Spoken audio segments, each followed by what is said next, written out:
అధ్యక్షుడు ట్రంప్ ను Elon Musk మోసం చేస్తున్నారా?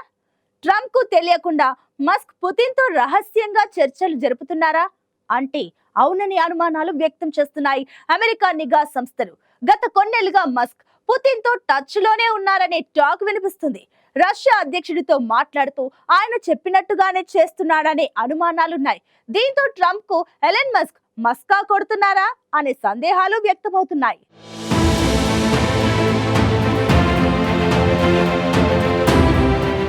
ప్రపంచంలోని అత్యంత ధనవంతుడైన ఎలన్ మస్క్ ఇప్పుడు ప్రపంచానికి అత్యంత అవసరమైన వ్యక్తిగా అవతరించాడు. టెస్లా నుంచి X, space X, Neuralink, Starlink ఇలా అప్డేటెడ్ టెక్నాలజీని ఉపయోగిస్తూ ప్రపంచంలోని అతిపెద్ద శక్తిగా మారాడు. ఇటీవల జరిగిన అమెరికా అధ్యక్ష ఎన్నికల్లోనూ మస్క్ కీలక పాత్ర పోషించారు. అగ్రరాజ్య అధ్యక్షుడిగా ట్రంప్ను ఆ పీఠంపై కూర్చోబెట్టడంతో ఇప్పుడు ఆయన పొలిటికల్ సూపర్ స్టార్ గా ఎదిగిపోయారు. రాబోయే రోజుల్లో అమెరికాను పాలించే ట్రంప్ వెనుక ఎలన్ మస్క్ ఉంటారనే వాదన వినిపిస్తోంది. ఇప్పటికే ట్రంప్ మస్క్ కు కీలక పదవి కట్టబెట్టారు. డిపార్ట్మెంట్ ఆఫ్ గవర్నమెంట్ ఎఫిషియన్సీ అధిపతిగా మస్క్ కు ట్రంప్ అవకాశం కట్టబెట్టారు. ఫ్యూచర్ అమెరికా పాలనలో కీలక పాత్ర పోషించే ఎలన్ మస్క్ ను అమెరికా అత్యున్నత సంస్థలు అనుమానిస్తున్నాయి. మస్క్ అసలు రూపం వేరని, అమెరికా బద్ధశత్రువైన రష్యాకు ఏజెంట్ అంటూ అనుమానిస్తున్నాయి. రష్యా ప్రెసిడెంట్ పుతిన్ తో రహస్యంగా మాట్లాడుతూ పుతిన్ చెప్పినట్లు మస్క్ చేస్తున్నాడని అనుమానాలు వ్యక్తమవుతున్నాయి. దీంతో ట్రంప్ కు ఎలన్ మస్క్ మస్కా కొడుతున్నారా అనే సందేహాలు వినిపిస్తున్నాయి.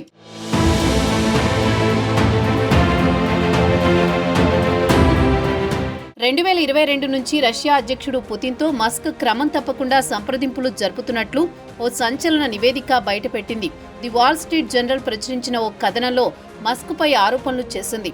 అమెరికా, యూరోపియన్ యూనియన్ కు చెందిన ప్రస్తుత మాజీ రష్యన్ అధికారులు ఇచ్చిన సమాచారం మేరకు ఈ రిపోర్ట్ రూపొందించినట్లు నివేదిక పేర్కొంది.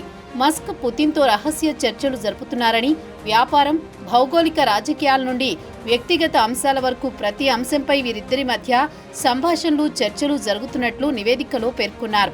ఇక చైనా అధ్యక్షుడు జిన్ పింగ్ కు అనుకూలంగా పుతిన్ ఇచ్చిన ఆదేశాలను మస్క్ ఆచరించారనే ఆరోపణలు కూడా వచ్చాయి. ఇక వీరిద్దరి స్నేహం వెనుక ట్రంప్ హస్తం కూడా ఉందనే సందేహాలు వ్యక్తమవుతున్నాయి. అమెరికా, రష్యా మధ్య శత్రుత్వాన్ని కూడా పక్కన పెట్టి ట్రంప్ పుతిన్తో టచ్లో ఉన్నారనే టాక్ వినిపిస్తోంది. ట్రంప్ మొదటి అధ్యక్ష పదవిని విడిచిపెట్టిన తర్వాత పుతిన్తో మాట్లాడడం కొనసాగించారనే ఆరోపణలు గతంలోనే వచ్చాయి. వాటిని ట్రంప్ బృందం వ్యతిరేకించింది. ప్రస్తుతం అమెరికా ప్రభుత్వంలో మస్క్ కీలకంగా వ్యవహరించనున్నారు. అమెరికా ప్రభుత్వం చేసే ప్రతి ఖర్చుకు మస్క్ సలహాలివ్వనున్నారు.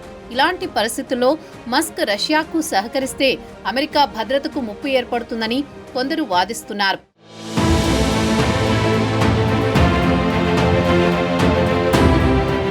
ప్రస్తుతం మస్క్ కు చెందిన కొన్ని కంపెనీలపై 3 వేర్వేరు అమెరికా సైనిక శాఖలు విచారణ చేస్తున్నట్లు తెలుస్తోంది. మస్క్ కంపెనీలు అమెరికా నిబంధనలకు విరుద్ధంగా రష్యాతో వ్యవహరించాయనే ఆరోపణలున్నాయి. US defence department inspector general, air force, Pentagon, intelligence and security కార్యాలయాలు మస్క్ కార్యకలాపాలపై నిఘా పెట్టినట్లు తెలుస్తోంది. అమెరికా భద్రతకు సంబంధించి రాబోయే ప్రమాదాల గురించి ఆందోళనల మధ్య ఈ విచారణ జరుగుతోందని నివేదిక చెబుతోంది. ఈ నేపథ్యంలో ఇటీవల ఉన్నత స్థాయి భద్రతా క్లియరెన్స్ కోసం మస్క్ చేసిన అభ్యర్థనను కూడా అమెరికా వైమానిక దళం తిరస్కరించింది.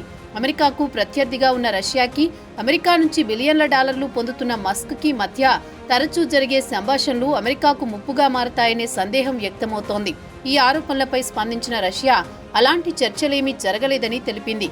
ఇక మస్క్ కూడా ఈ ప్రచారంపై స్పందించారు. నిజమా? ట్రంప్ ఈజ్ హిట్లర్, ఇలాంటివి ఆయన దగ్గర చెల్లవు అంటూ ట్వీట్ చేశారు. గత ఏడాది కాలంగా మస్క్ పుతిన్ సంబంధాలపై పలు నివేదికలు బయటకొచ్చాయి. అప్పటి నుంచి యుఎస్ గూఢచర విభాగం మస్క్ చర్యలను పరిశీలిస్తూ ఉంది. ఇటీవల వాల్ స్ట్రీట్ జర్నల్ నివేదిక ఈ తీవ్రతను మరింత పెంచింది. నాసా, యుఎస్ మిలిటరీతో మస్క్ కంపెనీ స్పేస్ ఎక్స్ ఒప్పందాలు కుదుర్చుకుంది. ఈ నేపథ్యంలో అమెరికా ప్రభుత్వానికి సంబంధించిన కీలక సమాచారం, అమెరికా నిఘా సమాచారం మస్క్ యాక్సెస్ చేసే అవకాశం ఉంది. దీంతో ఇది అమెరికా జాతీయ భద్రతా సమస్యగా పరిగణించినట్లు తెలుస్తోంది. ఇప్పుడు అసలు మస్క్ కు పుతిన్ కు మధ్య ఉన్న రిలేషన్ ఏంటి? వాల్ స్ట్రీట్ జర్నల్ కథనం ప్రకారం వీరిద్దరూ రహస్యంగా చర్చలు జరుపుతున్నారా అనేది యుఎస్ నిఘా సంస్థల విచారణలో తేలనుంది.